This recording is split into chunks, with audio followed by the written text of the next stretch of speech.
Bonjour et bienvenue dans ce cours de maintenance informatique. Dans ce module, nous allons voir la création de l'image de système.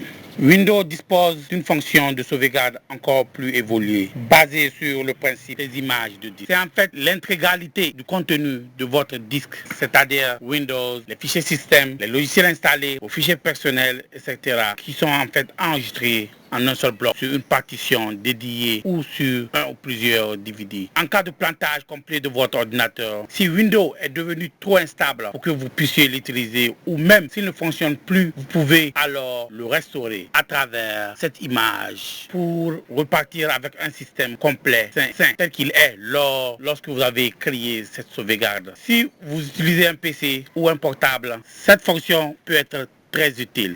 Alors, pour accéder à cette fonction, ouvrez le panneau de configuration en double-cliquant sur son icône de bureau ou en passant par le menu démarrer et cliquez dans la section système et sécurité. Puis cliquez sur sauvegarde et restaurer. Sur le lien créer une image système située à gauche de la fenêtre qui apparaît. Sélectionnez tout d'abord l'endroit où vous voulez enregistrer votre sauvegarde. Il peut s'agir d'un disque dur ou d'une partition qui sera différente de votre disque ou de la partition système, un ou plusieurs DVD-ROM vierges, voire d'un emplacement sur votre réseau local. En fonction de votre version Windows, si vous choisissez votre graveur de DVD, insérez un disque vierge, un disque dur vierge. Lorsque votre choix est fait, cliquez sur suivant. Sélectionnez ensuite les lecteurs à inclure dans la sauvegarde, c'est-à-dire les différentes partitions qui contiennent les éléments que vous souhaitez enregistrer. Par exemple, les disques C et D, s'ils contiennent respectivement Windows et les logiciels installés et vos documents personnels. Cliquez sur suivant, puis confirmez les paramètres en cliquant sur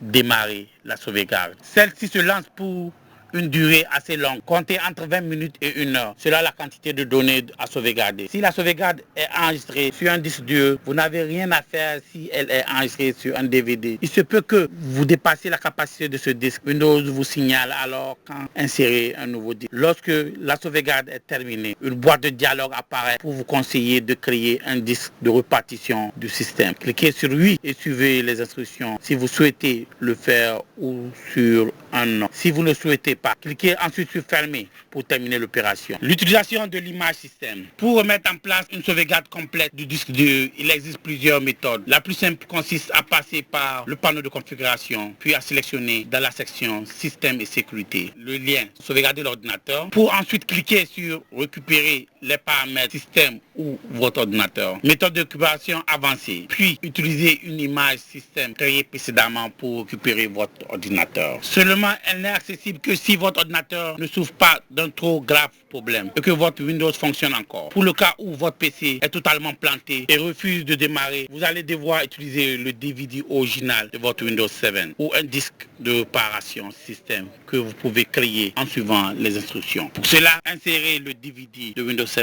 ou le disque de réparation dans le lecteur et redémarrez votre ordinateur. Laissez Windows démarrer depuis le disque, puis au bout de quelques instants, une fenêtre option de récupération du système apparaît. Cliquez sur suivant, puis sélectionnez restaurer votre ordinateur en utilisant une image système créée précédemment. Cliquez sur suivant et vérifiez si l'image système sélectionnée est bien celle que vous souhaitez utiliser. Si tel n'était pas le cas, crochez la ligne, sélectionnez une image de système pour aller choisir vous-même la sauvegarde et la restaurer. Dans le cas où vous devez peut-être éjecter le disque de réparation ou de DVD de Windows pour insérer celui sur lequel vous avez enregistré votre sauvegarde, faites-le si nécessaire. Cliquez ensuite plusieurs fois sur suivant, puis sur terminer. Et sur oui pour lancer le processus. Lorsque la restauration est effectuée, Windows redémarre tout seul. Merci de nous avoir suivis.